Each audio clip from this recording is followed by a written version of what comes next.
नमस्कार, आपलं माहिती घर या यूट्यूब चॅनलमध्ये सर्वांचं स्वागत आहे.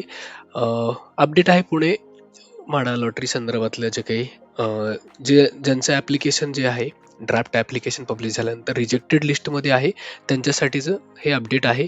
जर त्यांचं ॲप्लिकेशन रिजेक्टेड लिस्टमध्ये असेल, कारण आता फायनल ड्राफ्ट जो काय आहे, फायनल ॲप्लिकेशन जो आहे 26 डिसेंबरला पब्लिश होते आणि त्या संदर्भातच हे अपडेट आहे. आपण जे काही बघितलं होतं, या ठिकाणी एक्सेप्टेड आणि रिजेक्टेड ॲप्लिकेशन आपल्याला बघायला भेटतं कुठे, की पब्लिश्ड ॲप्लिकेशनमध्ये. जर तुमचं ॲप्लिकेशन रिजेक्ट झालेलं असेल, व्हिडिओ त्यांच्यासाठीच आहे, ज्यांचं ॲप्लिकेशन रिजेक्ट झालं असेल, त्यांच्यासाठी एक अपडेट आहे, की काल जर आपण बघितलं तर 24/12/2025ला एक अपडेट आलेला आहे, ज्यामध्ये त्यांनी सांगितलेलं आहे, की जर ही ऑलरेडी जी काही ड्राफ्ट ॲप्लिकेशन पब्लिश झालं होतं ते 15/12/2025 रोजी झालेलं होतं.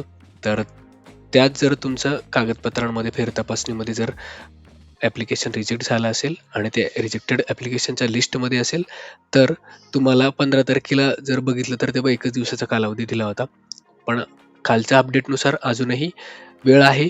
जर तुमचं ॲप्लिकेशन रिजेक्टेड लिस्टमध्ये आहे, तर तर त्यांच्यासाठी 26/12/2025 दुपारी 12 वाजेपर्यंत कागदपत्रे तुम्हाला ऑनलाईन परत एकदा अपडेट करायची आहे आणि तुम्ही कागदपत्रे ऑनलाईन अपडेट केल्यानंतर जर ते व्हेरिफाय झाले आणि एक्सेप्ट झाले, जर व्हॅलिड जो काही इश्यू आलेला असेल, तो तुम्ही जर रिझॉल्व्ह करून पुन्हा नव्याने जर कागदपत्र अपलोड केले, तर तुम्ही ज्या काही लॉटरीसाठी आहे, ते लॉटरी ड्रॉसाठी पात्र होऊ शकता. ओके. धन्यवाद.